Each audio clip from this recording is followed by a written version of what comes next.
I'd like to welcome you all. My name is Andrea Schockling. I'm the Assistant Director of On-Campus Programs. I work for Alumni Relations, and I'm also a two-time alum, so I'm doubly excited to welcome you all here. This is our second of 3 Slice of Life alumni panel events this year. The first one was during Cayley Weekend. It featured the young alumni and student award winners from the Alumni Awards. This evening, we are featuring 4 young alum entrepreneurs. We have Tracy Brown, who graduated from ETC in '09. She's the CEO and founder of Evil Genius Designs Incorporated. We have Tom, Matta, and Mike Ressler from StatEasy. Tom is a CIT 07 and Tepper 07 alum, and Mike is computer science, 02. And then we have Sheel Mohnot, who is Tepper 02, and Sheel works for Fee Fighters, which is based in Chicago. So huge props to Sheel for coming all the way in from Chicago to Pittsburgh, back to Carnegie Mellon for us. I want to let you know about one other program that we have that features young alumni, the Real Life Story Series. Rather than a panel format, that is 1 or possibly 2 alumni telling their individual stories. And the next one is February 21st, featuring Emma Friedman, and she'll be speaking about her role with the Department of Defense. She's a logistics expert. So we look forward to that event. But let's get started with our panelists this evening. I'm going to put them on the spot so that you get a chance to know who they are and what they're about with a brief introduction from each of them. Let's start with you, Tom. Sure. Can you hear me? Yeah. Okay, great. My name's Tom Matta. I'm from Erie, Pennsylvania. Came to Carnegie Mellon in '02. I'm a strange bird. I started in psychology, transferred to materials engineering, and I did a 3-2, finished with an MBA. I worked for an energy startup, then I worked for Booz Allen Hamilton in federal consulting with the Department of Energy, and I recently left Booz Allen to work with Mike on StatEasy, which is a software that integrates live statistics for sporting events and digital video to generate stat reports for coaches and automatically generate media content for athletes and parents. Thanks, Tom. Go ahead, Mike. And I'm Mike Ressler. CS 02, I graduated 2.5 years from CS. While I was here, I was the manager for the women's volleyball team, which was probably one of the best jobs that I've had. Somehow they paid me to go travel with all these girls. And that's sort of where StatEasy was born. They had asked me to take stats, and rather than spend time in a hotel room counting off tick marks on a page, I'd rather spend the time with the ladies, so I wrote a program like any good CS nerd at Carnegie Mellon would do. So I actually didn't do anything with the program for a number of years until about 2007 when I decided to commercialize it. It was very interesting going from corporate world to startup world. It's been a lot of fun, and I would recommend it for everyone. Thanks, Mike. Tracy. Yeah, it's yours. Okay, so I'm Tracy Brown, and we'll go chronologically. I have an undergraduate degree from Wharton in 19 blah, blah, blah. And I went into corporate America. I actually went into Anderson Consulting. That was before it was Accenture, as it's known today. Did a lot of consulting, did an ex-Anderson startup, did a company that was bought by Perot, and then ended up at an organization here in Pittsburgh called American Eagle Outfitters. I built their e-commerce business in the early 2000s, took it profitable during the bust, and while it was doing that, found a crime ring that was using stolen credit cards to purchase items online. This was before you all knew about credit card theft, and this incensed me because Nancy Drew is like a role model. So I went after them, and I thought, surely the Gaps and the Targets and the Staples of the world know how to solve this problem. So I went out and met them all, and they said, "Oh, what are you guys doing?" And I was like, "Ooh, all right, maybe this is an opportunity to figure out what to do." Ended up meeting some people from the FBI, and over the course of a couple years became the Chief Information Security Officer for American Eagle, which means I protected panties and denim from hackers. And then I also helped the FBI do a lot of cybercrime busts. So did a lot of that work. Also had a nonprofit that taught people how to fight crime. As amazingly exciting as that sounds, and I'm sure we'll get into why I left later, I decided I would have to pick a different career. And I was secretly playing video games semi-professionally at home in my 30s. Although I was reporting to a board of like a couple $1 billion company. So I happened to be mentoring a high school student who wanted to be a game designer and found the program at Carnegie Mellon and thought, oh, if I could do it all over again, I would go to the Entertainment Technology Center. Then I realized I wasn't dead. I wasn't having a midlife crisis, things like that. So I threw some color streaks in my hair and applied to become a graduate student at the ETC. They let me in after I assured Don Marinelli I was not here to do his taxes. Went to the ETC, and the express purpose of my obtaining that master's was because I didn't want to leave Pittsburgh. And I thought if I wasn't going to leave, short of waiting for people to die, there were only so many jobs you could take, so maybe I should start a company. And so I went to handpick a team of people who would start some sort of company with me. I didn't know what that was. That is now Evil Genius. We make game experiences for large brands that engage their customers. The genius in it is you as a customer are passing the time waiting, you're playing a game. The evil part in it is that we're actually doing marketing and data analytics on telling you about the brand or what you've done. So that's me. Thanks, Tracy. Sheel? So a lot to follow up to. Well, older than you. Okay. I graduated from Tepper in 02, undergrad.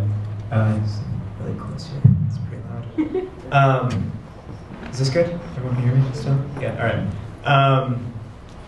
right. So 02 was a tough time to graduate. Like the career opportunities fair was in like September 2001 or something. And, all the booths were empty. I wasn't sure, so I graduated in 3 years. I wasn't sure if I should graduate or not, so I was like, if I get a job, I'll graduate, otherwise I'll just stick around. I got a job, ended up working in healthcare. I made software for hospitals for a few years at a company called Cerner out in Kansas City, but I ended up convincing them to let me stay here and travel. I then really didn't want to be in healthcare, but I really didn't want to be in software.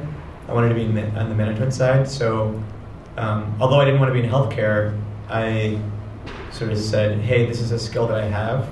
Let me get into the management consulting side of things by using that healthcare background. So I went to a management consulting firm in healthcare called the Chartist Group.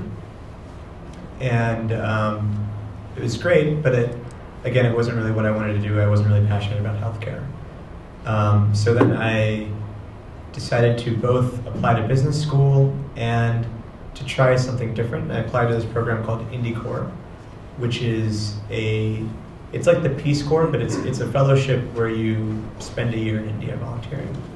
And you can design your own project or you can work on something they have. I got into both business school and IndyCorps, decided to go to IndyCorps. And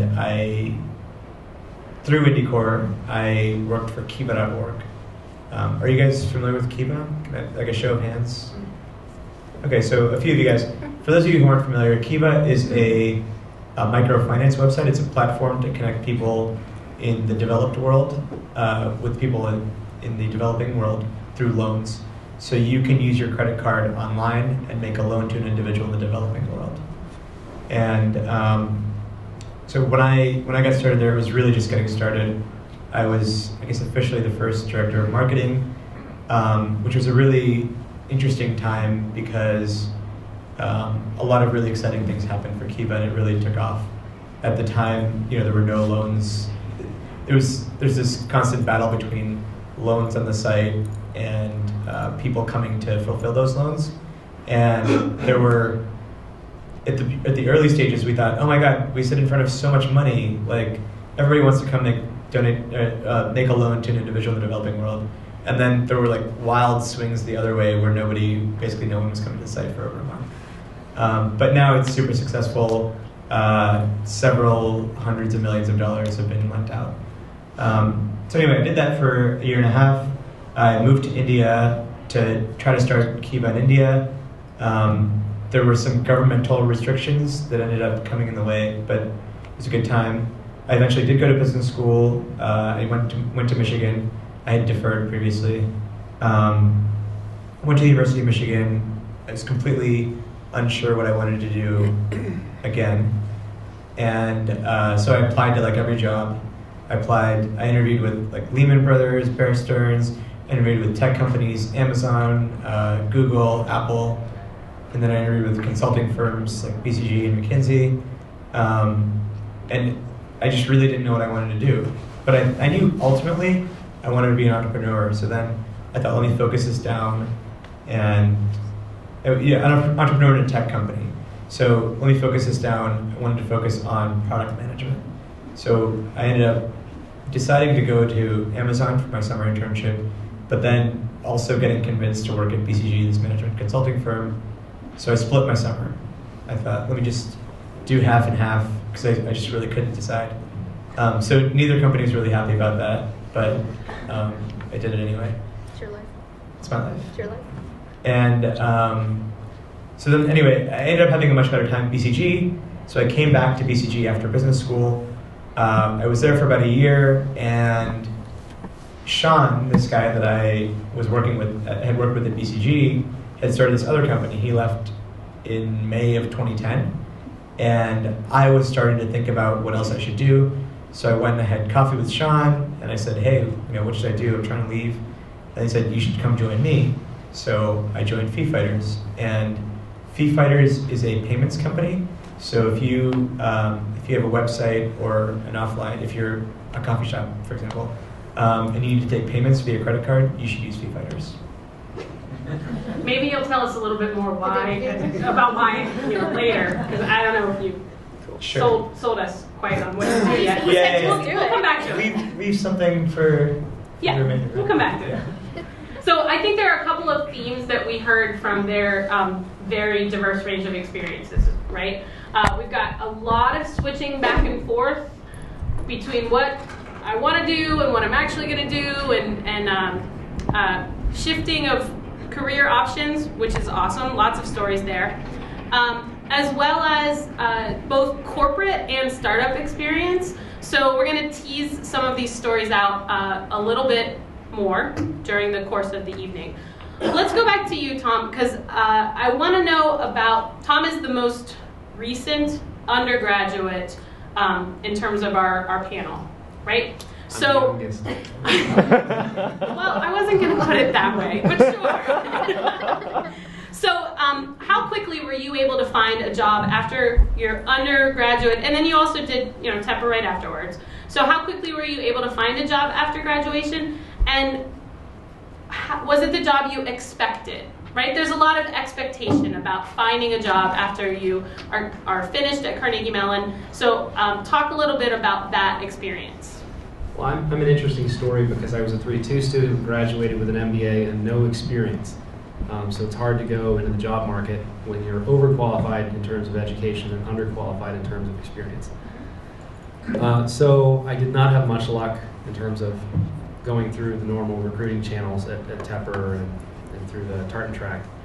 But I did a lot of networking. And I think I'm probably a good example for any of you that really don't know what you want to do, but you're interested in entrepreneurship because you want to build something. And so I went to one of my mentors. His name was Jack Roseman. He's a legendary entrepreneur here in Pittsburgh. He's about 80 now, so his heyday was 20 or 30 years ago.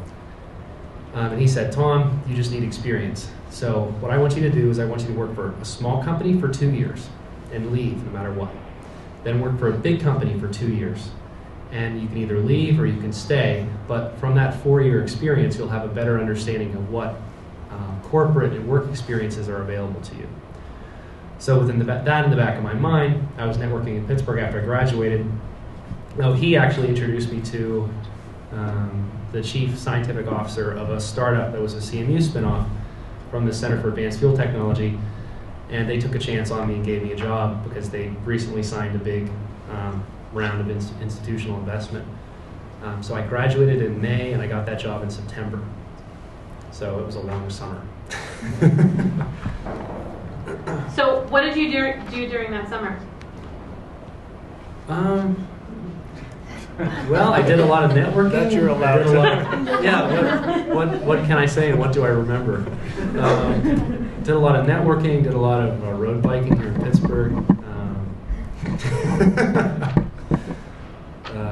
So it wasn't a total loss, but it's not like you were working. No, it was a great experience, but I think it's hard to come out of Carnegie Mellon and not know exactly what you want to do, because the culture here is so distinct in terms of, I'm going to go work for Schlumberger and be on the rigs, or I'm going to go to Google, I'm going to go to Microsoft, I'm going to go work for the World Bank. Carnegie Mellon has this amazing culture of high-achieving, high-performing people. And sometimes when you're the type of person that you have ambition and you want to build something but you don't know exactly what, and you don't know where you fit into the puzzle yet, it can be really frustrating.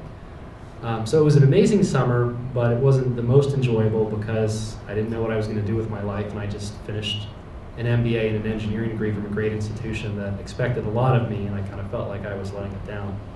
But I finally got the job and it all worked out.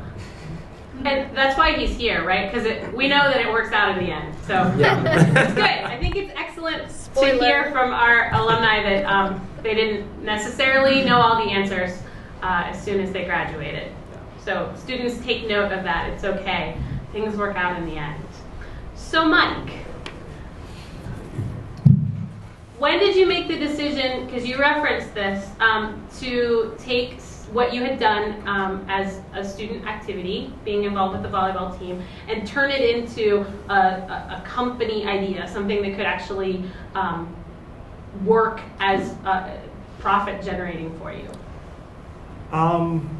Good question. I think the moment that, if I could point to one moment, it was when I was working at a company here in Pittsburgh, and I saw a lot of really good people at that company get let go in a downsizing event.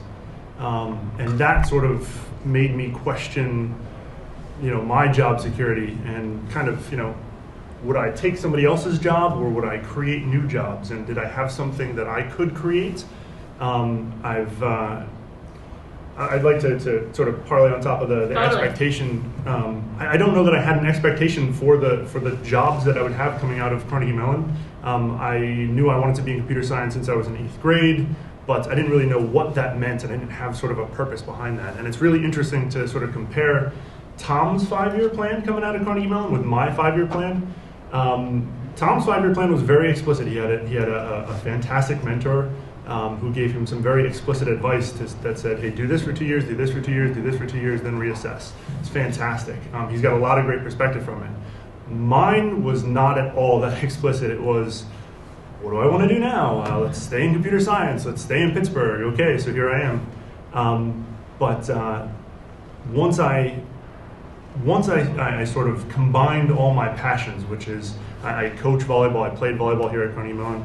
My wife coaches volleyball as well. We coach together. So once I started doing all of my passions together, that's when I really sort of had a purpose, and I realized, oh, okay, this is what I want to do, and I can create jobs and I can create opportunities, and I don't have to be reliant on someone else, and I can really just do what I love and somehow find a way to get paid. That was pretty wild when I was able to look back on the previous year and say, oh man, people just paid me for what I just created. That's pretty awesome.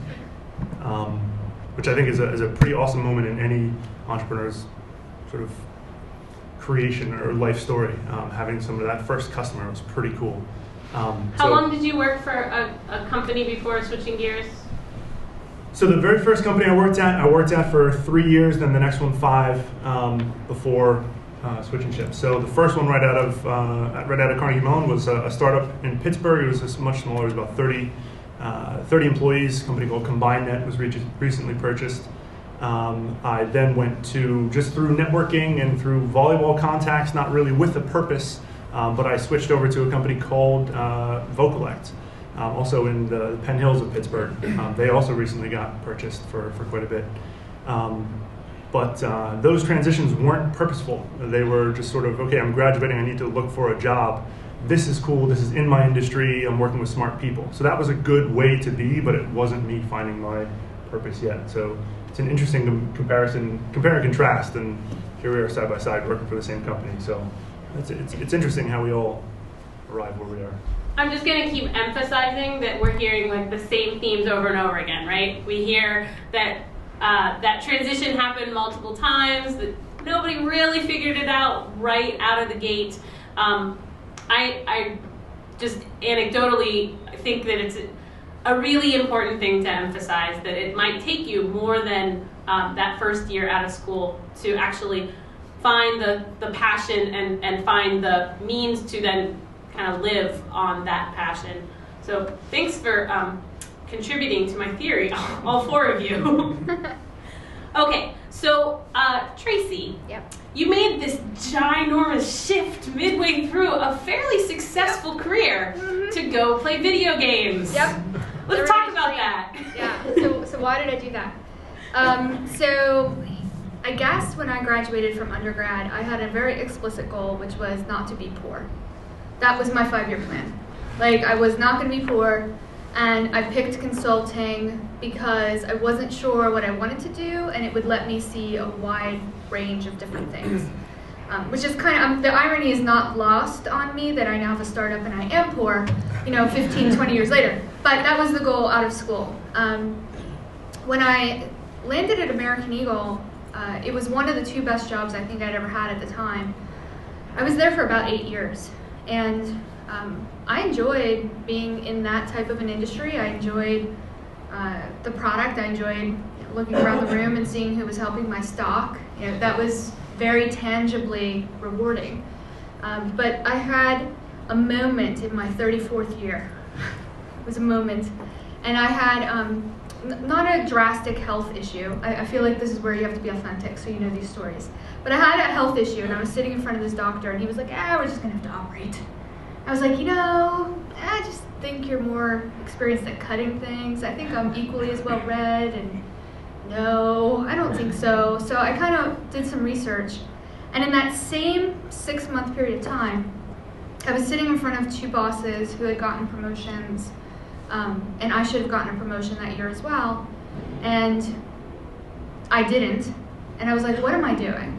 Like, why am I giving my power to this doctor, and why am I giving the power of the validation of my work performance and what I contribute to society to some other entity, some political agenda that may not be mine? I was having a really hard time with the resonation of what was going on. And when I found this program at Carnegie Mellon, I really wasn't sure that it was the right thing.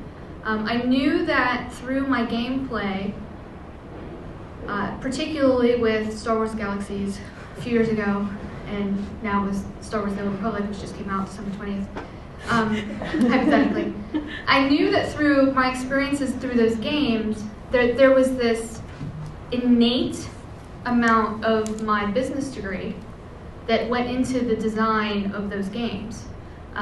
I also found it incredibly compelling that there was a psychological derivative I was receiving from it enough that I actually lost 12 pounds playing an MMO. Like, it was that, it spoke to me that much. Now that's called an intervention moment. But aside from that, I found it very compelling.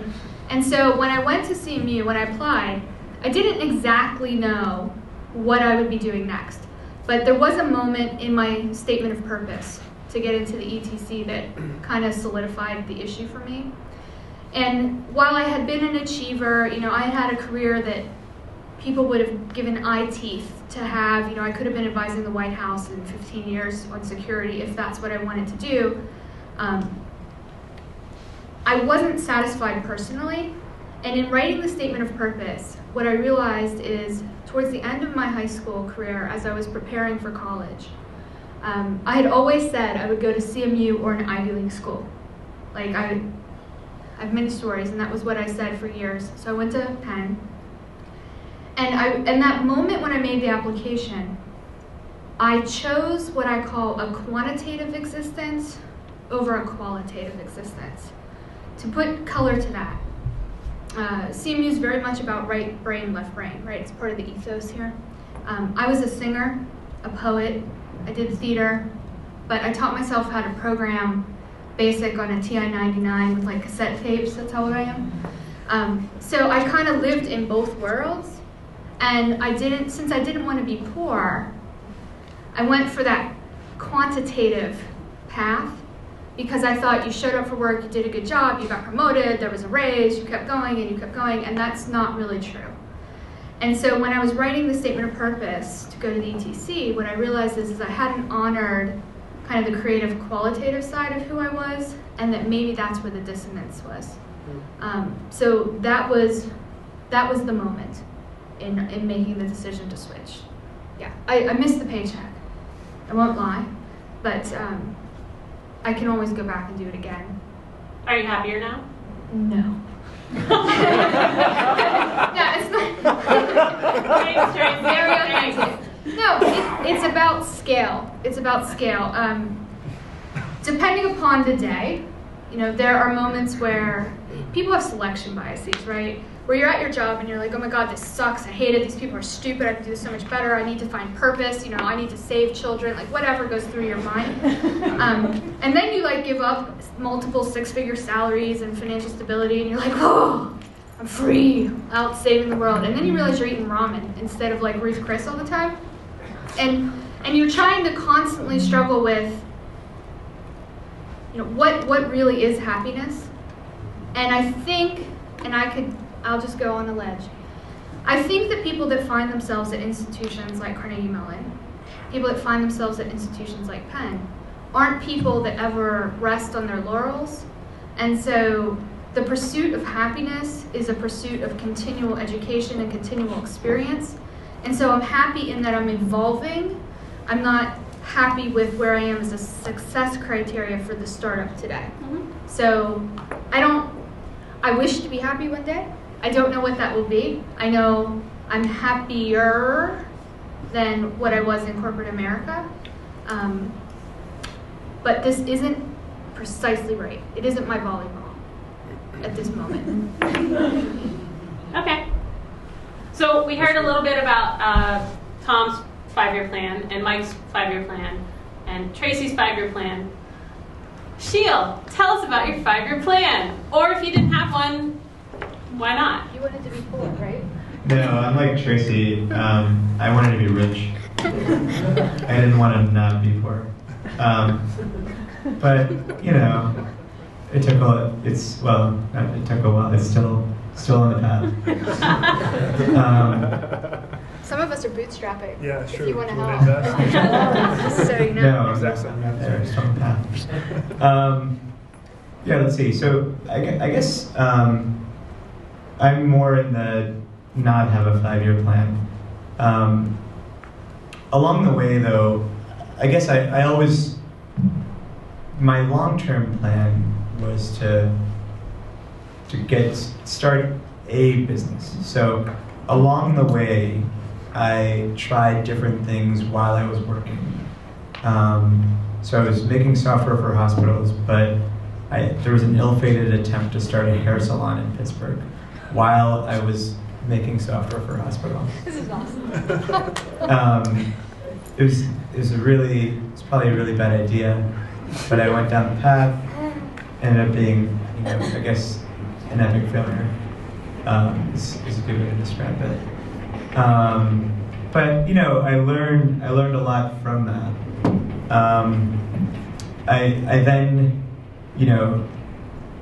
it didn't really affect me that it was a big failure. Somehow it just didn't bother me. I kept going, and then actually for a little while, then I moved into management consulting, different company, but along the same path, I was still wanting to do something on the side, and I ultimately actually ended up going to China and getting with a friend working on this headphone business. So my iPod headphones had broken, and they had these white, the white headphones. And I'd been given an iPod from my company, but the headphones broke. Apple, there wasn't an Apple store in Shadyside then. You couldn't get new headphones. On the website, you had to pay $50, came with a cassette adapter and all this other stuff. So we thought, why not make headphones in different colors that look just like the Apple headphones? Because the iPod mini had just come out. So we did that, actually. And I went to China and I visited all these factories to get headphones made. And we had a website and sold headphones on the internet. And that was a side business that actually worked. So you were doing that while you were still working as a consultant, or in healthcare. Yeah, that's right. So, it wasn't necessarily a 5-year plan, but there was like this long-term vision of doing something other than like this boring job. And so I did that. And I guess that was my plan all along, was to do something on my own, I guess. And so it took so many years, but here I am now finally sort of doing something on my own. And I think that's just it. Like, you have these things in your head of what you want to do, what you want to achieve at a certain time. But I guess, there's, of course, everybody has seen the Steve Jobs speech at Stanford, where there's like connecting the dots backwards. There's always a purpose for everything you did, and I've definitely realized that throughout time. Do you trim your own hair? Yeah, actually. Just checking. No, I figured it was a skill, maybe. Did you pick that? So let's take it back, sort of before 5-year plan, before the experiences that you had after graduation, and talk briefly about your student experiences. So, Mike, we know that you managed the volleyball team, which was clearly a very formative. Absolutely. Formative. Very informative portion of your experience. But are there other student experiences that really resonated with you, or that have influenced, maybe not as extremely as volleyball, but that you would reference now as something that was important that you experienced when you were a student? Yes. And will you tell us?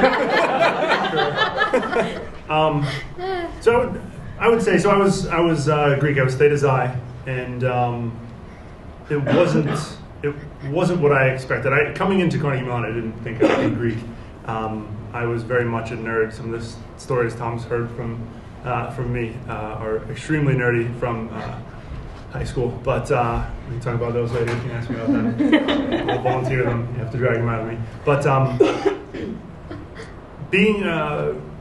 so Theta Xi was phenomenal for a number of reasons. We actually there was a large percentage of that house was computer science, and actually led for some very interesting study sessions. So things that you wouldn't expect out of a fraternity. So it was a great sort of work-life balance from the having fun but working hard perspective, which is, I think, something that I have a pretty good handle on today. I've had a number of friends and colleagues tell me that I've got a pretty good handle on working hard and playing hard and having a family life. I have a 5-week-old back at home waiting for me. So my wife and I, we have a great time together, but she's very dedicated to what she does, and I'm very dedicated to what I do. So I would point to my experience at Theta Xi as a great sort of transitioning time for myself. Excellent. How about you, Tom? I had an amazing student experience here. I also was Greek. I'm a SIGAP. I was on the track and field team. I was a part of the Carnegie Clan, which launched the first ever homecoming Sheel kickoff. I think it was 8 years ago. Booth, buggy, Greek sing, painting the fence, lean dropping, cheering and Baker, steam tunnels. It's like the greatest hits. Thank you. Play it back, Tom. Play it back. I know, I was in BTC. I don't know. Yeah, it was an amazing 5 years. And the amazing thing is that, and the reason I keep coming back to Carnegie Mellon is that all the smartest people in the world are here. I mean, when you leave, it's hard to find that kind of community with that kind of energy and intelligence and creativity. So join every organization you can and make the most of it, because it's awesome. How did you guys meet? Networking. Absolutely networking. eHarmony. eHarmony. It was Match.com, We actually. have a 5-week-old. It was definitely networking. It was interesting because I was working with another buddy from the MBA program, and we're marketing guys, biz dev guys, trying to chase this sports statistics and digital media opportunity, but we didn't have a technologist. And so everyone we talked to was like, oh, you've got to meet this guy named Mike. He has a tool that does everything that you're talking about. So if you work with him, you won't have to build it. And then we ran into Mike, and Mike was like, hey, business guys, we can work together. And I don't know what I'm doing. Yeah. And so that's the other cool thing about Carnegie Mellon is it's synergies in terms of strengths. Complementary skill sets are really important too. So if you're interested in business and marketing, come to Carnegie Mellon and you'll meet a technologist. And if you're a technologist, walk over to Tepper and meet someone that's interested in forecasts and financial planning and all those kinds of things. So if you find yourself in a silo, get out of it and try to network and meet as many people as possible. Which you can do by joining a student organization. Absolutely. Or, walking across the cut. It's not impossible. I mean, even events like this. I mean, everyone here is here to hear a story, be entertained for a little bit, on think through life decisions, X, Y, Z, whatever. But turn to somebody next to you and just meet them. I've met so many people. I've had so much success just the way both of our networks seriously pushed us together, saying you have to meet Tom, Mike, Tom, you have to meet Mike, and then actually looking at his spreadsheet of things that he needed in a technology, which was awesome for me to yes. So it really worked. Networking is phenomenal. That'd be one thing that I would. That's a funny story too. So we were using Google Documents in order to share and collaborate, and basically we had listed a feature set of everything that we wanted this tool to do, and then we shared it with Mike, and he went through and created a new column and said, "Yep, can do it. Yep, does it already. Check." Yeah, and so smiley faces and that kind of thing. Tracy, we'll come back to you because you were the only one here who only came to see me for a graduate. I know, blasphemy. It's okay. We still love you. Stoned me on the way out. But we'll skip over you. And Sheel, will you tell us anything about your student experience that really resonated with you, or that you think influenced some of the choices that you're making right now? Sure. I think it's much more the same. Just getting involved in student activities. I was really active in Mayur and Sasa. I think they have now merged. They're like Indian groups, basically. I choreographed a dance, which is kind of crazy. I wrote a play. Those were all fantastic memories I have, and also I think while it was fun, along the way it teaches you a lot about planning and stuff that still you still do today, every day. I also started a group on campus called SIFE, Students in Free Enterprise. It was a business organization that now is like way bigger and more successful than it probably ever would have been if I was in charge still. But it was super useful, and I learned a lot from those organizations. Sometimes what you think about from an experience at college at Carnegie Mellon is not necessarily what you learn in the classroom, but a lot of things you do outside the classroom. So to the extent that you can stretch yourselves and do as many of those things as you can, I'd highly recommend it. It's like he knew my segue. Tracy. Yes. Out of classroom stuff, because she was mentioning earlier about not necessarily getting up to, those of you who don't know, you should all know, that ETC is actually down along 2nd Avenue along the river. So you don't necessarily get up here to the main portion of campus very often, but there's a lot of stuff that ETC does outside of the classroom. Yes. So those experiences, can you speak a little bit about them specifically? Yeah, I definitely can. I mean, the ETC, there's pros and cons to everything, right? So it's nice because the ETC is nestled down there by the river, and it's its own entity of creativity and entertainment. I could not name a building here on campus for you, and I've lived in Pittsburgh almost 40 years, and obviously matriculated for 2. So the things that the ETC does outside, obviously you're all familiar with Randy Pausch, I'm sure. The Building Virtual World Show is something that the ETC does as outreach for the community that showcases the type of work that the students do. We did participate in student assembly and things like that as one of the departments. What the ETC students are permitted to do, which I think is a little bit different than a lot of the degree programs here, is that your second, third, and fourth semesters in your graduate program, there actually are no exams and there are no papers. You are graded on your product and your process by which you achieved it, and that is like 4/5 of your total credit for that time. The other fifth is you're allowed to take any class anywhere in any department from the university. So some ETC students never leave the building. Some actually come up and branch out into maybe what their undergraduate degrees were. They have a lot of involvement in student organizations as well. For me, I felt like, and I know this is going to be radical, but that's how I talk, surely paying for the education here from world-class professors is a value proposition of your cash. But I used to say that I didn't need to come to CMU to start a business. I mean, we see people doing it all the time. In my opinion, though, I paid for the privilege for two things. One was not to work for 2 years.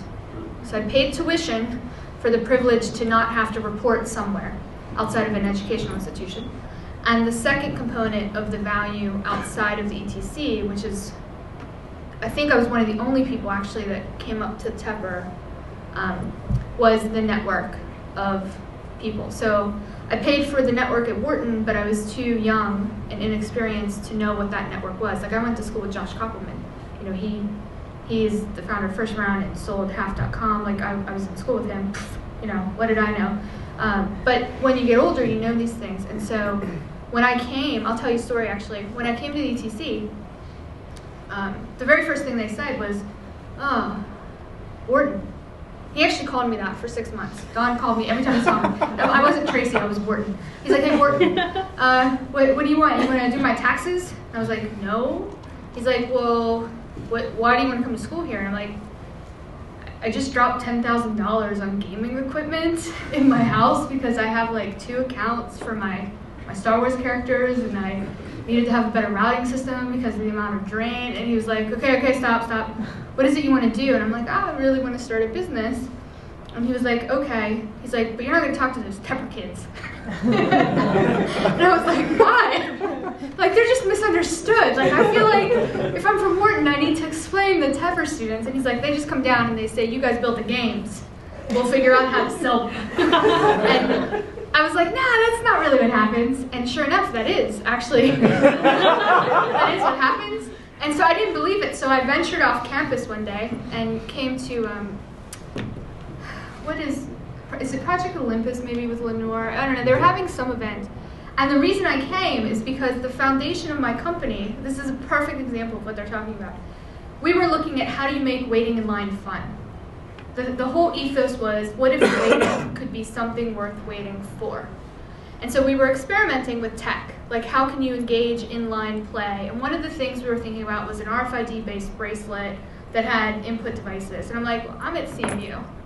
If I can't find an electrical engineer, I have got some problems. I know, right? So I ventured off the campus, and I came up to one of the events, and whatever was going on in the event, and they said, does anybody in the room have anything they want to talk about? And I'm like, Tracy from the ETC, and it was like a hush. It was like, oh, there's one of those pallor-stricken ones for video games. I'm like, I just need an electrical engineer. And they were like, why are you up here? I'm like, because I'm trying to find one. And afterwards, I was mobbed. And I had said to Lenore, and they tried to do this actually, one of the best things you can do for off-campus or to engage the master's kids is how do you hook up with people who are the right personality fits for what it is you want to be doing? I needed an electrical engineer. I had no idea how to find one. I literally had to leave campus and find a building and beg. We didn't actually do that, but I was looking at the time. And so that's one of the values of the networking. It's also a business idea if anybody's in pursuit of one.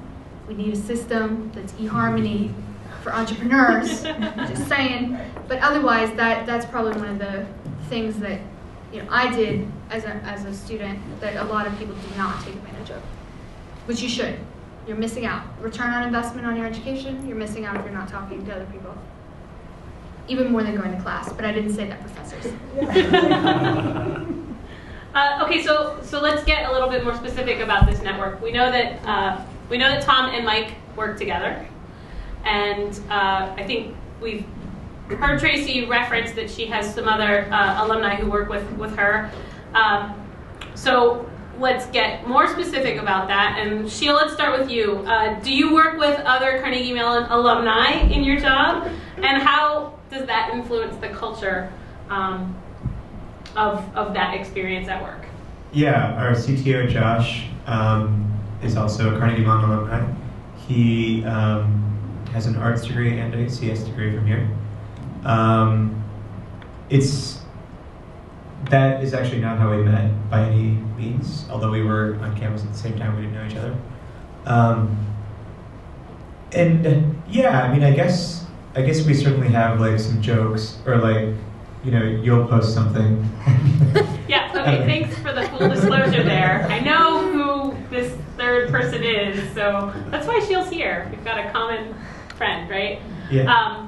But so more than the networking part, it influences just the way you guys get along. Yeah, absolutely. There's you have just a shared common experience. Shared experience, exactly. It's a shared experience like any other. I wouldn't say that it's like, he was in different departments than me, so there aren't like so many things we have in common, but we do have this shared bond that's pretty awesome. How did you guys meet? We met because so I knew Sean from BCG. Sean's the CEO of our company, and when Sean was like, all right, we should hire this guy, he was like, Josh, you need to go on a date with Sheel. So we went on for Thai food, and it is eHarmony for entrepreneurs. Yeah, it's totally everybody. It's totally true. And it was an instant hit. Talked about Steelers, talked about Carnegie Mellon. So it's interesting we talk about eHarmony for entrepreneurs. Yes! I'm going to get this funded before the end of this year. Yes! So internally to our, with our company, we have sort of a saying, I don't know where I got it from or where I picked it up from, but startups and startup worlds, and it's very much like marriage without the benefits. Wow. Since we're talking about that, I feel He doesn't say benefits, though. In the first year, in the 10th year, like where... But no, it is like a relationship, and you really do have to work at maintaining that relationship. And it really helps when you do have that sort of shared sense of, we were at Carnegie Mellon together, or we can talk about shared experience like that. So it does help. And Tracy, some of the people that you have in your company, you are actually in school together. So I think that's a unique situation with our panelists. Yeah, so of the original team was all CMU. And how many was that? Originally we had 9, and I believe all of them either have graduated from the ETC or took classes at the ETC, because you could take, as an undergrad, you can take a class or two at the ETC.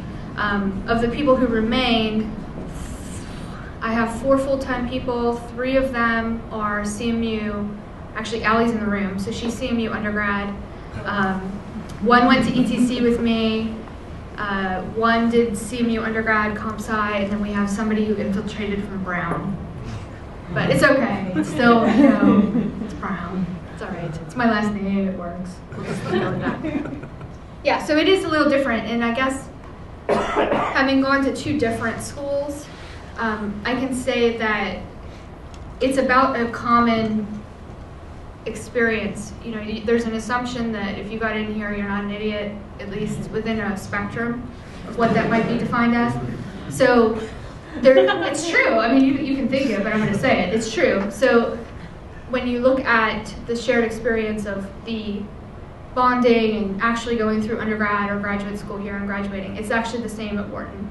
When I run into somebody from Penn or I run into somebody from Wharton, it's the same shared understanding where when you meet somebody new, there is this dating and sizing up the judgment of the person you're talking to. The second you can get to that alumni commonality, that stuff goes away, and you make a more psychological connection, which enables you to get to business faster. So it is incredibly valuable. Do you guys have anything else to say about kind of that shared experience, how it affects some of the choices that you're making with your company?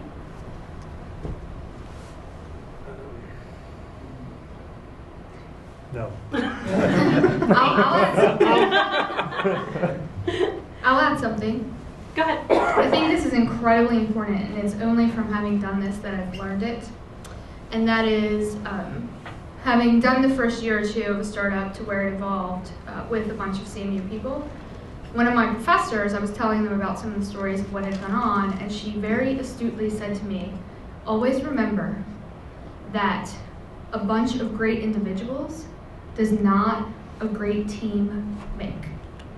And so when you are meeting, like, let's beat the dead eHarmony horse a little bit, the truth of the matter is that it is about complementary personalities, marriage-related, without benefits type of thought, where You like that? I really did like it. I'm going to use it again. Can you give me your subline later? You really have to understand that even though you do take people at face value, oh, you went to CMU, I went to school with you, blah, blah, blah, the second you get into a different type of startup stress situation, you definitely see who people are. And so a great bunch of people doesn't mean you're going to be a great success as a startup. That doesn't mean that anybody who didn't kind of fit that mold is dumb or worthless. It just wasn't the right fit for what it was that you needed to achieve. So you have to be pretty selective too when you're making those choices. Yeah, hiring scares the hell out of me. Yeah, hiring's hard. Yeah. Firing's easy. No, firing's great. I think firing's like a gift. It really is, because, no, think about this. That you get to share with one person at a That you time. get to share with one person. Only on Friday afternoons. No. I have an article coming out on this. Firing is awesome because it's a gift, because you're helping, it's not going to work, right? So you're giving them an opportunity to go figure out that next thing for them that they maybe weren't either insightful enough or prepared for, but it's not with you. And so, you never keep fire fast, hire slow. Yeah. Someone smarter than me said that. It's very accurate, but never be afraid to fire somebody. The second you know they need to go, get them out. I had no idea where you're going with that. That went really well. Yes. Why? Where was it going to go? Firing is terrible, or firing is great. I love firing. No, I do. I really, really do. I mean, it's not that I don't go home and shed a tear. Trust me, I have some emotion sometimes. But most of the time, you got to get them. You got to get them out there. So what do you look for when you're hiring? Money. No. Let's see if there are some common qualities with, we've got 3 companies represented here. What are some of the qualities that you would look for to bring onto your team now? Let's start with Mike and Tom.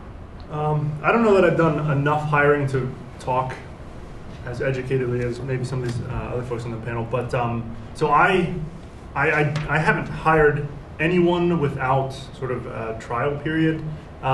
Even some of my good friends that I knew I worked well with, I started the company with 2 other individuals. We ended up sort of parting ways, not because we weren't a great team, just because the situations didn't work out.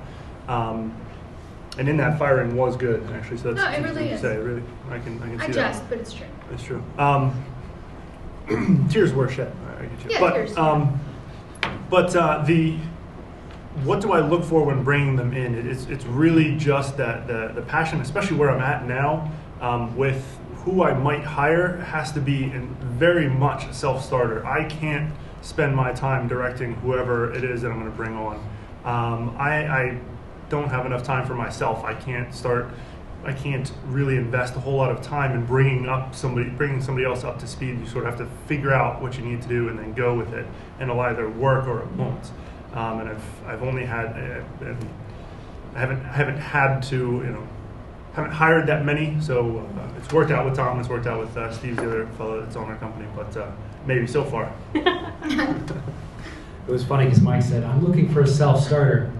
oh, and I'm going to have a baby in a week. I might disappear for a month. Sheel, what do you guys look for when you're doing hiring? I think so. We are 7 full-time employees plus a couple of full-time contractors right now. And just to give you a sense where we're at, I think on the technical side, of course, you have to be proficient at everything. But there's a really big cultural fit. So everyone interviews everyone. We're at the stage of the company where that's possible. But we make sure that everyone, so it's a longer hiring process because, the next employee is going to talk to 7 people, probably for at least, half an hour each, and then some people for several hours. And then along the lines that were said earlier, a trial period is really nice. If you can let somebody work on a project with you, it's not always possible, but when it is possible, that's how you really get a good sense for how you're going to work together. But it's the cultural fit's really important to us. We really like coming to work, and we don't come to work on the weekends and at night, but we're in a chat room, and we're really good friends. So it is. The cultural piece is really important to us. We want somebody that we get along with, and that makes coming to work more fun and not less fun. So really important to us. It's going to be your volleyball. It's going to be my volleyball. So when I hire, it's a couple things. The first thing is it's cultural fit, because when you're a startup, anything that is wrong in that personality dynamic is magnified because of how small of an entity you are. So cultural fit.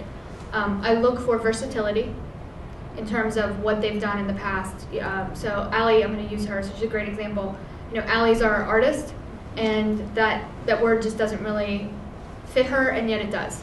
So Allie can do musical composition, she can do 2D art, she can do graphic design, she can do 3D modeling. So for what we needed as a small studio, I couldn't draw a better person than Allie for that particular role. The third thing I look for, and this is a little unfair, but because of my FBI time, I actually had to take interview and interrogation training. Yeah. So I poured water. No, just kidding. Kidding. That was the 2. Take off your fingernails. No. I ask a couple of very formative questions that go to whether or not there will be not just a personality fit with the team, but whether or not that individual is going to end up being happy in what I understand we have to do. A lot of people will not curate a career for you. It is your responsibility to do that. But I will not make an offer to somebody that I think is status searching to have, an experience with a gaming company, or they want to be an evil genius or whatever. I actually look for somebody that will get value, in my opinion, from the experience that we have laid out. And that's, I don't know, I guess it's the empath side of what I bring to the table. I need to make sure that they're going to enjoy it and they'll get something for the long haul. Let's talk a little bit specifically about what each of your companies is working on, kind of project-wise or status-wise right now. As much as you're willing to share in terms of funding, in terms of size and expectations for your company now, for the next months or years, whatever makes the most sense. Because we referenced it before, let's come back to it with Sheel. Tell us about Fee Fighters. Sure. Fee Fighters started out about 2 years ago as a way to save money on credit card processing. And the background is several of us have started businesses in the past, and in particular, Sean had started this satellite radio business, and he realized that he'd gotten ripped off on processing credit cards by over $40,000. Yep. And it's a completely opaque business, so he thought, let's bring some transparency to this. The business was actually called Transparent Financial Services, which is a huge mouthful. So it rebranded last year as Fee Fighters, which is much more fun.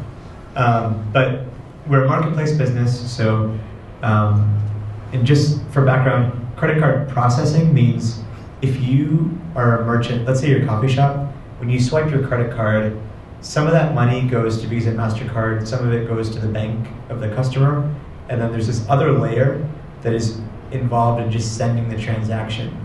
And that layer is completely opaque and usually huge, and we believe that it should be really small. So we create this reverse auction to make it small, basically. So the businesses bid against each other. I love that. Thanks. No, I do. Because Visa and MasterCard, with the credit card processing fighting, I used to call them bookies. Yeah, totally. They're bookies. They get paid on the way in, paid on the way out, and businesses get taken. And businesses totally hate it. So one thing that's awesome about our business is that we save companies money, so they really like us. And it's something that's really exciting. Like we'll get letters of note like fairly often of like a mom and pop business that isn't really like how we make our money, but they're the ones that always write us letters. They're like, thank you so much. Like, you don't know how much you've saved me. Like, it's been, whatever, like $12,000 a year. And that's a lot of money to a coffee shop.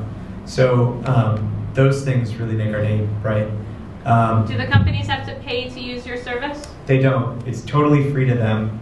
And actually, this is interesting. So it's totally free to them, and we get paid a sliver of what they end up paying, which is typically 40% less than what they were paying before. So the problem with that is we end up saving them so much money that there isn't much money for us. Basically, the marketplace has become so efficient that our margins are really, really small. So actually, over the past 6 months to a year, we've been doing a sort of mini pivot into a different business, which is we still do the fee fighters matching you up with a credit card processor. We've actually gotten involved and become a processor as well. And we built some software that makes it a lot easier to take payments on a website. And that sort of gives us a value add that we're still able to save companies a lot of money, but also able to get them much better, basically make it much easier for them to implement the solution as well. So whereas we used to work with partners that took, it would take 2 weeks to get set up to develop against these APIs, we built APIs that you can get set up against in a day or two. So that's been great. That's awesome. Excellent. Tom, tell us what you guys are up to with StatEasy. All right. Well, the background on StatEasy is, how many of you have ever played a sport? Like high school or college or club or anything? Okay.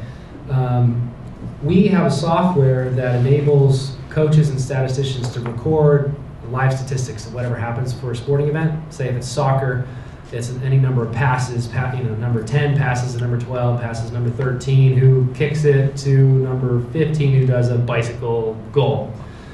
And the cool thing is while this information is recorded in the software, it's time-stamped, and someone's recording continuous video at the same time remotely from any number of different camera angles, then after the game, those data streams are merged so that the video is searchable. So you can run a stat report and say, show me every goal from a particular sporting event, and then see a video of every corner kick, every bicycle, every header, everything that resulted in a point for the event. So the current product is a coaching tool, so coaches can break down video and stats to improve player team performance. And one of the things that we're looking at is if coaches are using this system, they can automatically generate media products. So imagine you have a soccer game where you just have this amazing pass or goal that you really want to share with everyone. And what would it be like if a video of that pass was automatically sent to your smartphone right after the game? So like if you're a high school student, you're literally on the bus going back home, and you're watching it on your phone, you're posting on Facebook, all your buddies are going, oh, that's awesome, like, comment, comment, comment. So we think that's the future of digital media, and that there's space for a media production platform to generate all of that content.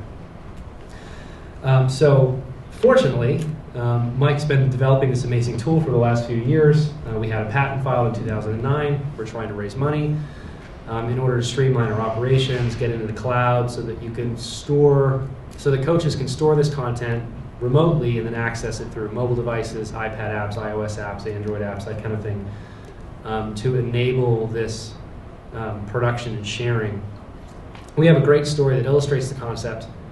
We were working with Pittsburgh Central Catholic, which is a local high school just right down the street that has an amazing football team. It was very well planned. And so we're at one of their games with the crosstown rival, and Damian Jones-Moore, one of the running backs, has an amazing game. 200 yards, 3 touchdowns. Exciting to watch. Yeah, it was just, they destroyed this crosstown rival. It was just amazing. It was an American Rivals game sponsored by the Marine Corps, so they chose him as MVP at the end of the game and presented him a medal at the center of the field, which is all this hoopla. But neither of his parents could be there because they both had to work. But because we were there, we were able to automatically generate a highlight video of all of his runs and touchdowns and the awards ceremony and send it to his dad via a text message with a hyperlink to the video we had posted on YouTube. So he literally was able to watch his son's success on his smartphone within hours of the event. And he just texted us back and said, "This is the most amazing thing anyone's ever done for me. Thank you for sharing this. Parents are going to absolutely love this service." Tied to Fee Fighter endorsing gift cards because the parents missed the event. Now you have a revenue stream. And tied into eHarmony. Just saying. Let's tie all together. That's an evil genius idea. There you go. You guys understand that? Because I mean, Tom said this, but when we were talking before the panel, I was kind of blown away. That means that your friends don't have to watch the whole game. Oh yeah. Right? Yeah. They don't have to sit there and watch all of it. It's just like the one cool thing that you did. Or from a parent perspective, I have a 6-year-old. He does a lot of great things to me, but like, you probably don't care. But that one thing, I want to share it with you. You don't have to watch his whole hockey game. Just that 30 seconds, maybe even less. That is the $1 million idea. That highlight reel. That's awesome. Because if you post a 60-minute soccer video online, nobody's going to watch it. But if it's 30 seconds and it's of you, the people that care about you and are interested in consuming that content in your social media circle will watch it because it's 30 seconds. So that's kind of the revolution that's happening right now. We're trying to be at the center of that in order to efficiently let people segment and search video content, but you can't do that within video because pattern recognition technology isn't quite there yet. When they do figure it out, they'll figure it out here, and we'll integrate it in our tool. That's right. But until they figure it out, it's going to be through manual data entry by the team statistician. So that's what we're doing. Awesome. Anything to add, Mike? No, that's good. Great. Thumbs up. Tracy, what are you guys up to these days? We make waiting fun. That's what we do. So the concept of what Evil Genius does is we think about places where you wait, amusement park rides, sporting events, concerts, previews for movies, retail stores, anywhere where you find yourself waiting, the DMV, whatever. If you start paying attention now that we've had this conversation, you'll notice 2 things have happened. One is you all have phones or some sort of mobile device, and the other is that people put screens up and they just put any sort of content on there to pacify you for a moment. A great example is I was standing in a haunted line ride for an amusement park, and they were playing like Hannah Montana videos, which for somebody my age is very scary, but is not really supporting, the dynamic of what you're heading in to see. So what we did was experiment here at CMU. Actually, right outside is where we did our first event in the UC. With if we created a line where you knew you were going to be captively waiting, and we made every device you have on your person a video game controller that engages with the screen in front of you, could we make large-scale collaborative gaming events? That was what we did and spun out into a company for. Then there comes the opportunity to make money. So it was, how do you actually get this funded? Who pays for it? So we typically partner with really big brands. So if you do some research on us, let's see, what am I allowed to talk about?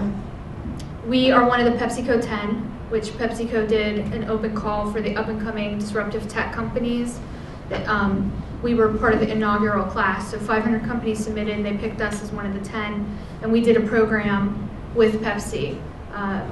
We are also the tech behind one of the games on the Economist's website, which I know, like, cerebral people playing games seems crazy, but the numbers from the Economist are, we basically repurposed a trivia game and really took a segment of the psychology variance on why people play and repurposed their content in a way that in about 6 months of time drove 1 million player interactions and about 14 million minutes of dwell time on their websites from a project that maybe was $30,000 or $40,000.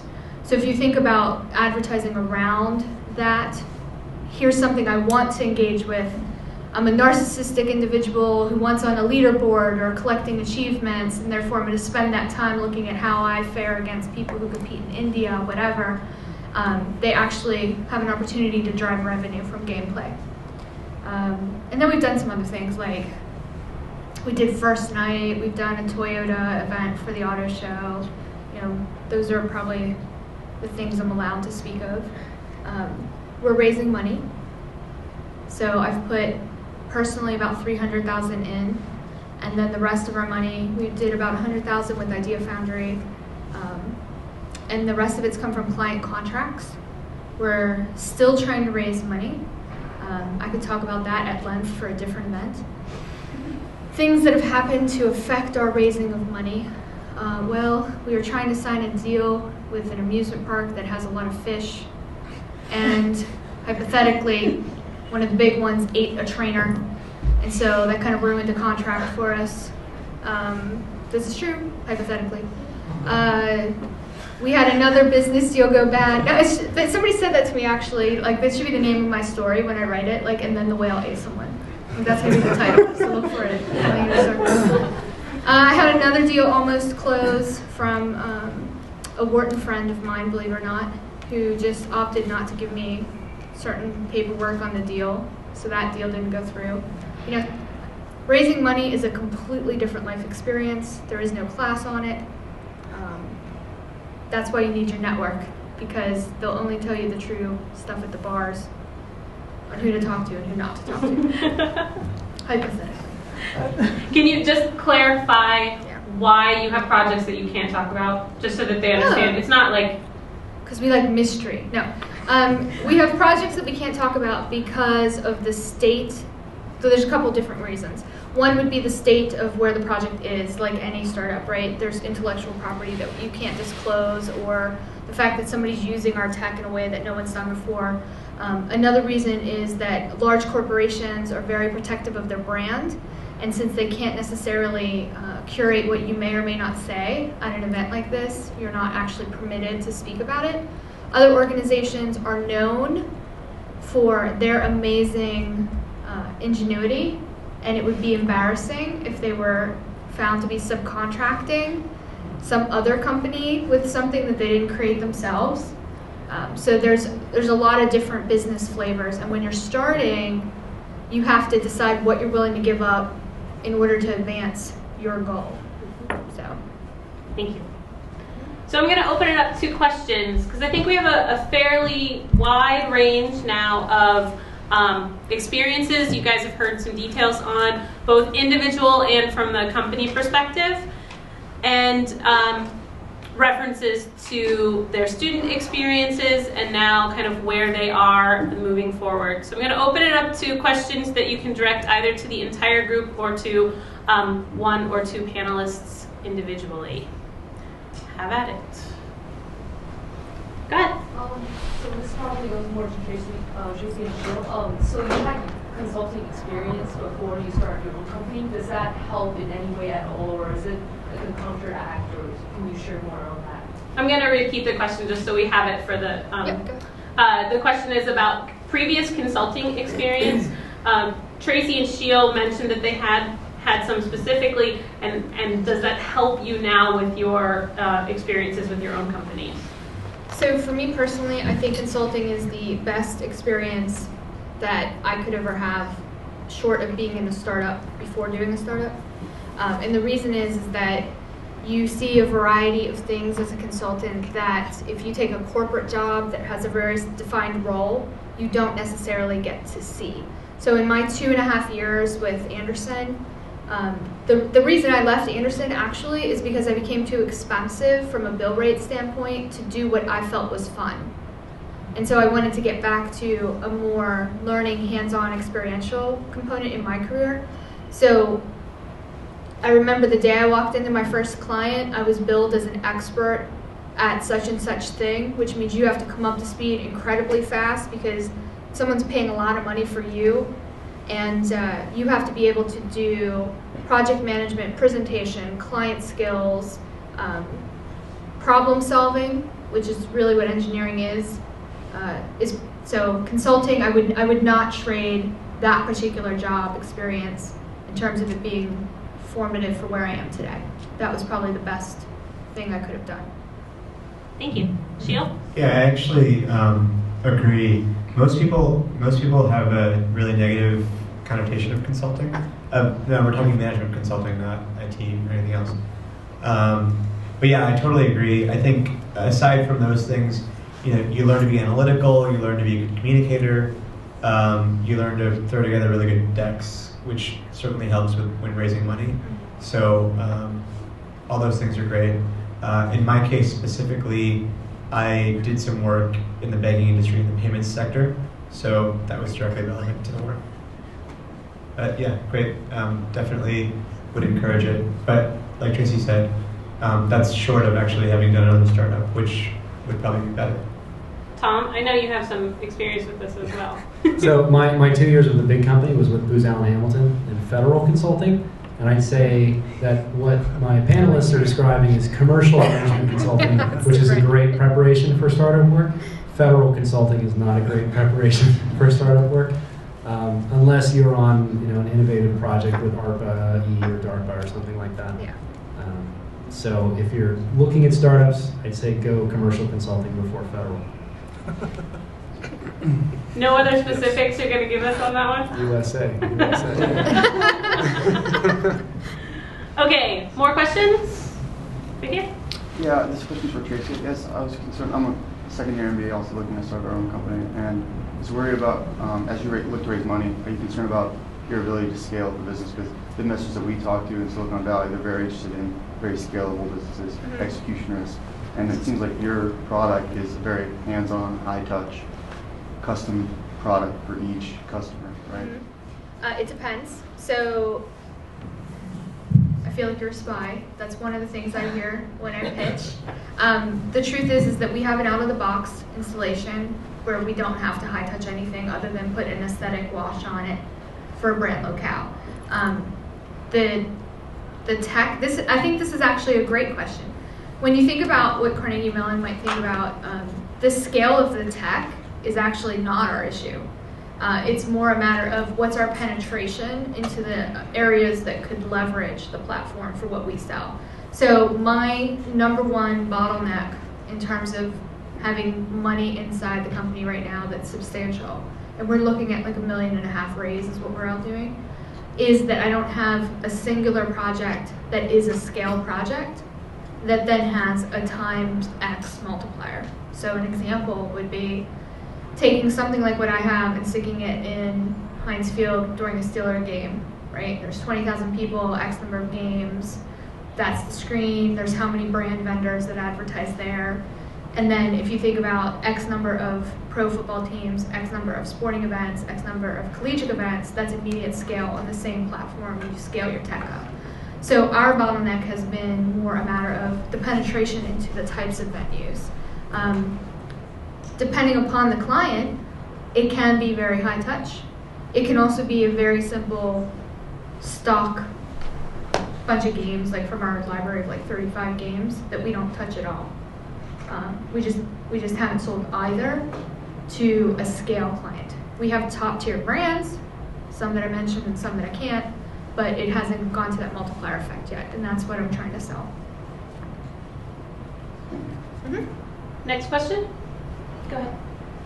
This one's for Tom. From an engineer's perspective, do you think it was really good to get an MBA, or was it just a waste of time? Remember, you're being recorded. If those are my choices, I would say it was really good to get an MBA. And So Carnegie Mellon's engineering programs are amazing, and what they're really good at is getting you within a technical sphere of expertise. I mean, I was in materials, and we have ECE and MECI and CIVI and all these different amazing programs. But and while they're trying to get engineering students to take more cross-curricular programs, like some business classes and some art classes and different things, it's really hard to get the engineers out because they're so passionate and focused on the technical aspects of engineering. So if you're thinking about an MBA, I would suggest taking some business classes first. There are a few entry-level business classes in the undergrad program that are the equivalent of an MBA in one semester. I had a professor, it was Carolyn S. Abraham. I don't think she's teaching anymore because now she's in either admissions or alumni relations at the Tepper MBA program, but she taught the business course that convinced me to go on for the 3-2 because I just was so invigorated by all the coursework. If you were to do something like a 3-2, it puts you at a disadvantage in the job market because then you're overqualified from an education perspective, but underqualified in terms of experience. But if you're willing to work at a bachelor's level engineering position in order to get experience, then you can ratchet up once you have commensurate experience as someone who graduated with an MBA with 2 or 3 or 4 years of work experience. Did I answer your question, or am I just rambling? I'd like to hop on there too. So interestingly, his Tepper MBA made him more attractive to me, certainly from a hiring perspective, and especially as a CMU alum. I had a lot, that certainly lent a lot of credibility to him and to what he had to say, especially from a team building, complementary skill sets perspective. So he was a perfect pickup a perfect hire for what we needed. And if he came to me as a material science and that was it, I would have said no, certainly not. But now that he had that credibility coming to me, it lent a lot to his hiring. Sheel, you did your undergrad in Tepper, and then you got an MBA elsewhere. Yeah. Can you talk about why you made that choice? Sure. So I guess the reason I got an MBA was I wasn't sure what else to do. You're so funny. So it's just true. It's funny because it's true. And I had gone down a bunch of paths, and I was like, okay, let me get an MBA. I think that is actually a pretty common reason. Not everyone will tell you that, but that's very often the case. Yeah, absolutely. And as for why, a lot of people will tell you, yeah, there's a significant amount of overlap between an undergraduate business degree and a graduate business degree. There is relevance in having a graduate degree. An MBA isn't the most it's not like you're working so hard all the time. It's a little bit of a fun time. It's networking. You spend more time getting a job than you do actually learning anything. It's a privilege to not work for 2 years. It's a privilege to not work for 2 years. As for why I went somewhere else was... Oh, I didn't mean to put it... I didn't mean to say that, why did you go elsewhere? I just meant, having come out of Tepper, why did you go back to business school? But that's also me as a CFA alum, not knowing... Sure, no, you're totally right. There is a lot of overlap, but there still is validity in having an MBA, and I wouldn't have gotten the job that I got, that I actually liked, had I not gotten an MBA. And as for the different school, it was just for that, to have a different school. Right. And a different experience Can altogether. I add to that? Sure. Okay, so here's my take on it, and it's very blunt. You'll learn that I'm a very blunt person. So I went to Wharton undergrad, right? And I always thought I would get an MBA. I actually had tried to write the application to actually come to Tepper several times. I had waited probably about 10 years. I just thought that was the next evolution of what I should do. But as a hiring individual who used to hire large teams, here's what I would tell you. The 3-2 is an overachiever status, okay? It does show me that it's true, it's an overachiever status. It shows me that there was a demonstrated academic path outside of engineering, it makes me immediately question why. You know, did you change your mind on the engineering path? Did you want to become a well-rounded individual? So I'm going to shoot educational or interviewer questions at that. And I don't feel personally that whatever you could possibly learn in your MBA right out of school, you have proper life experience for application in the real world. That's not to say you're not intelligent, it's not to say you won't understand an accounting situation if you get in it, but you're throwing money on top of a bachelor's degree that you don't have life experience for, and what if you end up being Tracy Brown and you really want to be a semi-pro video game player and you had this MBA, now you have to go and get another master's. Not that there's anything wrong with that, but I just feel like I don't think we tell people it's okay, number one, to fail, and I don't think we tell people that it's okay to realize that your 4-year degree is not a life sentence for the next 40. And so you may never want an MBA. The only time I advocate getting it is if you know you will not go back to school and you think that there's some value from that education. Otherwise, I just view it as you stayed in school for 5 years and took more classes, and that life experience hasn't been, unless you have an amazing internship, it's not elevating you. The final point on that is you're missing the salary jump from working your career, getting that MBA, and then jumping it more than a standard consulting or standard cost of living jump. So it really depends on how you're calculating your movement through your career. Again, didn't want to be poor. And here I am. More questions? Go ahead. Could you guys talk a little bit about Pittsburgh as a startup environment? I know people usually think of like the Bay Area or New York City, but what was Pittsburgh like? Awesome. In terms of one of the things that investors look for, and I know this, they've explicitly said this in a number of panels I've been to, just networking and chatting with them. Cash efficiency is huge.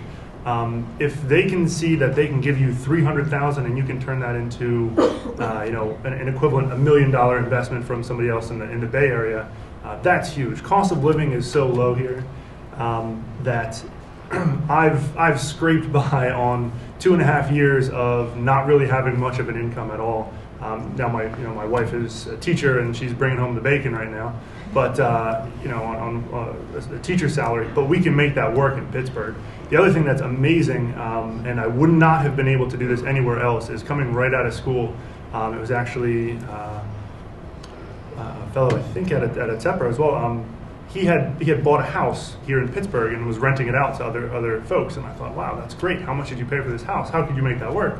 I'm originally from New Jersey, so my view of houses is it's multiple years down the road. I now own 2 houses and I'm renting one out. So I would not have been able to do that I'm the only one of my friends, with a couple exceptions, that's been able to do that. I really attribute that to Pittsburgh and its cost of living and just sort of the environment. And in terms of cash efficiency, we were just talking to investors just today about, they were talking to us about giving us money, and they said, oh, I'm sure you can make that last forever. You haven't had anything for 2.5. So I'm like, yeah, that amount of money, I'm good on that. So as a startup, and in terms of the community, I will let you hop in. In terms of the community, I absolutely love the Pittsburgh startup community. I get kind of passionate about it. They're willing and excited to help everyone who wants to stay in the Pittsburgh area. There are more programs to help startups in Pittsburgh than I knew existed when I was an undergrad. I think there's been more that have sprouted up since '02, but it's amazing. If you want help, if you need help, if you're looking for it, you will find that there are people that are out there that are just rooting for your success. Startup is not a zero-sum game, so that means it doesn't, one person doesn't have to fail for somebody else to succeed. We can all, as Pittsburgh, as a collective community, succeed because of our local attributes. So, I would have said that 2.5 years ago. I do not find that to be true. So, here's my philosophy. I do think there are great people. For example, he's in the Pittsburgh community. I don't know him. He seems very intelligent. I probably have some ideas for his business. I bet he has some for mine. But the way in which I find meeting people like this is not very choreographed. as it is in some of the more largely populated, startup-minded cities. I don't think that there's sufficient funds here. I started too with this belief like, oh, cost of living is so great, and people just really want to stay here and work for $35,000 for the rest of their lives, and you know, that's really going to be attractive. So I will temper my feelings and opinion on it by saying this: it depends on the startup business you're trying to start here. If you look at my business, I literally have had to spend time explaining to Pittsburgh investors what an iPhone is, why gaming makes sense. If it's not a biomedical device, they're not getting it. That is not the same if I'm in Silicon Valley, if I'm in New York or Boston. It's a different temperament. It's not a disrespect to Pittsburgh. It's just that if you look at the mass populace who has the experience for what it is that you're trying to achieve, what I'm doing is not here. Now, it also depends where you are in the spectrum of doing a startup. So if you really don't know what to do and you really have no money, then there are programs like Alpha Labs program that are pretty good. And I think there are a lot of people who have a will and a desire to help figure out a way to get you what you need to stay here. But in practice, whether you want to say it's due to population, it's due to investor sophistication, whatever you want to put as nomenclature on it, it is nowhere near the same as Silicon, Boston, or New York. And I think you have to be very realistic in that if you start a company here, it doesn't mean it's staying. There's great stories about people who want to start here, and the truth of the matter is depending upon who your investment backers are, they want you under their wing, they want to keep an eye on it, and they want to keep their money in their system, their ecosystem, so they want to move programmers and management team around their different companies, and that's really hard to be doing all over the country. So you have to look at that personal agenda when you're starting a company and who's your best way in. So it saddens me, it really does, because I was like that 3 years ago, and I'm not saying he's still bushy-eyed and it'll hit him. His business might be fine here. He might have better networks than I have, but the reality is that the amount of funding that's available here, it's nowhere near enough nor the same. I can tack a little bit to that, because actually, maybe I'll come out somewhere in the middle. We're in Chicago, and I would actually say that if there's Silicon Valley, and then there's kind of like everything else. Yeah. But it's not like our investors. We have investors in the Valley. We have A-list investors that are very famous in the Valley. We have A-list investors from Boston. But there still is like a tough situation. And I've talked to, just today, I hung out at Alpha Lab and I met up with a bunch of people. I think it's not that different here than it would be in any other city other than Silicon Valley. Have you guys considered, and I'm throwing this out for all three companies here, have you considered relocating to Silicon Valley? And you don't have to answer if you have and you don't want to share that, but. Yeah, I mean, when I started, I was defiant that I would not leave Pittsburgh. Absolutely, fundamentally would not leave Pittsburgh. And then during my time growing this company, I also worked as, have you guys heard of lockers.com? All right, so look it up, you'll see. They did like the first raise was $20 million from Kleiner. And so I was their acting product officer for their startup at the same time as running my own startup. That's the definition of insanity right there. But as soon as they got the money, out to the West Coast they went. If you look at ModCloth, sure, they have an operations center here in terms of back-end distribution fulfillment, but the thoughtful innovation stuff, not that it doesn't go on here because I don't want to speak for Eric, but certainly Excel wanted those people by him. So 3 years later, I'm not as absolutely not. Now I'm more, I guess I'm going to do as a leader what's the right thing for the growth of the business as the path comes. Will I fight it tooth and nails? Probably, because I want it to stay. But I don't get the luxury of ignorance that I had 3 years ago, thinking that I get to make that call. Sheel? Yeah, we certainly contemplated it at times, but I don't think we want to, because we live in Chicago and have a good time. And I think we and other people have proven enough that if what you're doing is good enough, then people will come to give you money. So we've had VCs, even in the past couple of weeks, we had VCs flying from Boston and from California and from Seattle. So if Like they came to you? They came with us, yeah, which is pretty awesome. Yeah. We do clean up our office. That was tough.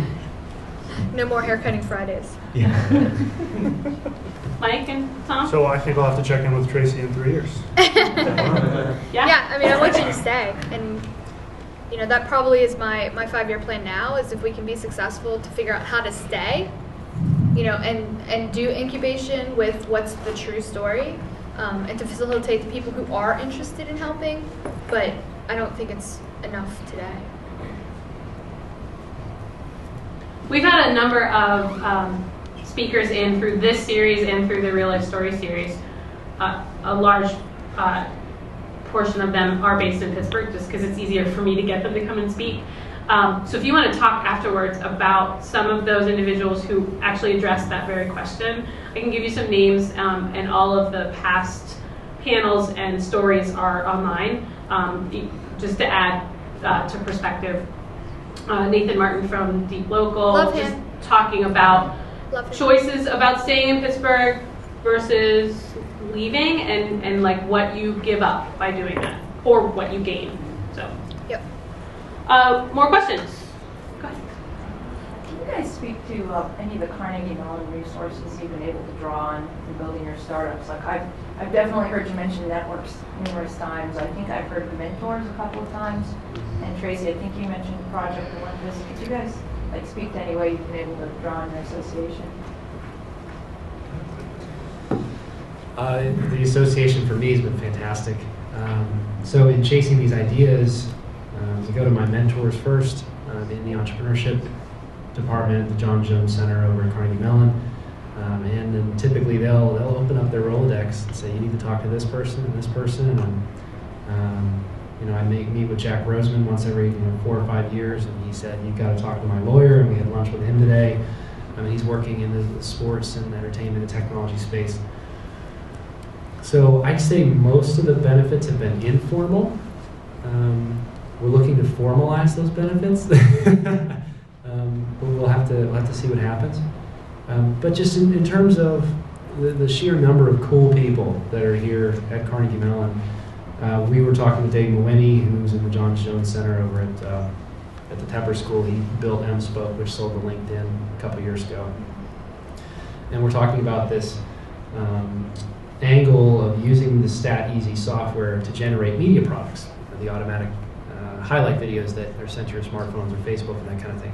He said, you've got to go talk to the people in the Masters in Entertainment Technology Management or Entertainment Industry Management over at Heinz College. He said, go look at everybody's bios, tell them that Dave Mawhinney said to contact them. And so we just contacted them out of the blue, and because we were recent Carnegie Mellon graduates and they were Carnegie Mellon professors, they call us back and we have conversations. And one of the guys was a producer for Bill and Ted's Excellent Adventure. It's just, some of them were out in LA, some of them were here in Pittsburgh, but in terms of finding the thought leaders in any given industry through the Carnegie Mellon network it's fantastic. Because you have to talk to the right people to really make sure that you're chasing the right opportunity and you're not wasting your time. Sheel, thoughts? I guess I probably have underutilized the network and abilities, but certainly we've used the job boards, the online boards have been really good. So that's probably about it, though. Do you guys come back at all for? Well, I don't know what your interning or hiring situation is, but there are methods of communicating that to students through the Career Center that a lot of companies with a large alumni presence take advantage of. So it's something to keep in mind for all of you in the future. And I know you have interns now, Tracy, so and you certainly have employees that have come right out of the program. That's how we are. Other questions? Go ahead. You must have many ideas along the way. all of you have so much experience while working for other firms. You must have come up with different ideas.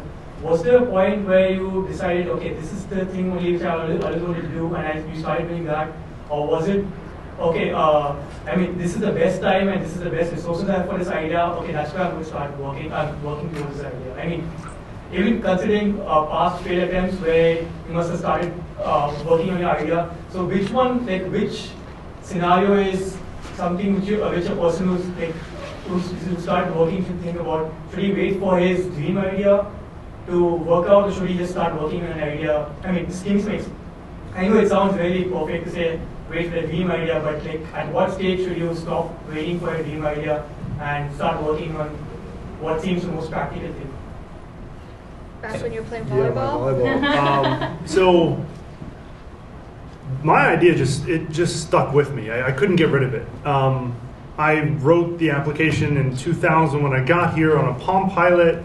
I didn't like it. I rewrote it. I used that for 6 years. Still wanted to do more with it. Rewrote it. My friends started asking me for it. It just didn't go away. It was just something that I was doing on my own time. It was fun. It was firing on all my cylinders, right? It was my passion. I think it's my dream. It's my dream job. Like I go around and I go and I talk to coaches and they're thrilled to death to use my software. Coaches that have been coaching for 30 years, and they're asking me for my software. That's awesome for me.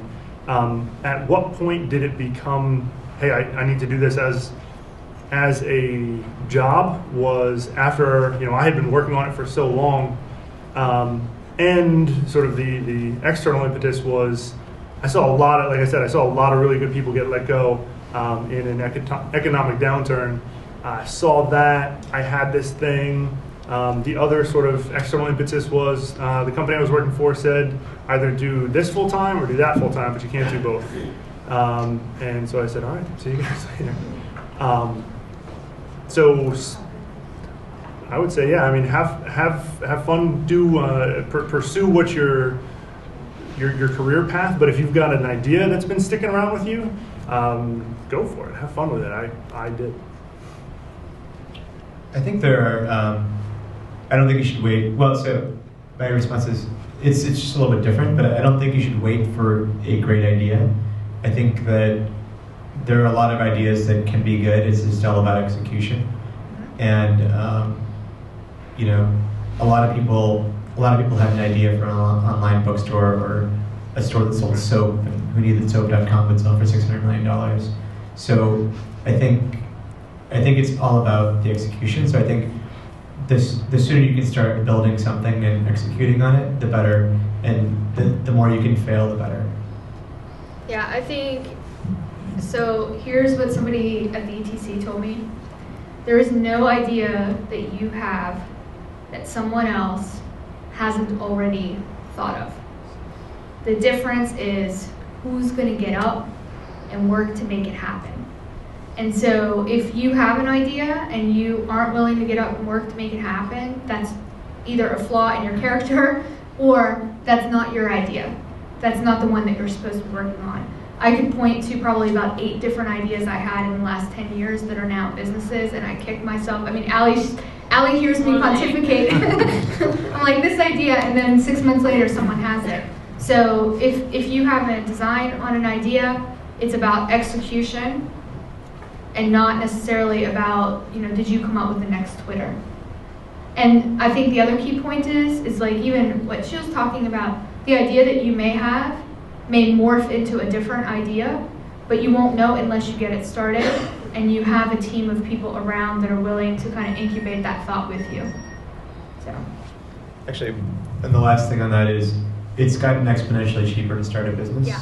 So 10 years ago, you had to have a server and you had to have a million other things. Now you can just rent everything, basically. Yeah. And it's so cheap to start a business that why not try it out? Yeah. Awesome. I'm going to stop now, even though we have 10 minutes until it's like 20 after 8 right now. Because I want to make sure that anybody who has, I don't want to mob these guys, but if you have individual questions, I want to make sure that we have enough time to do that before we lose the room. So, as long as you guys are cool with kind of hanging out and chit-chatting, for those of you who might have more specific questions or want the opportunity to speak very briefly one-on-one, like networking.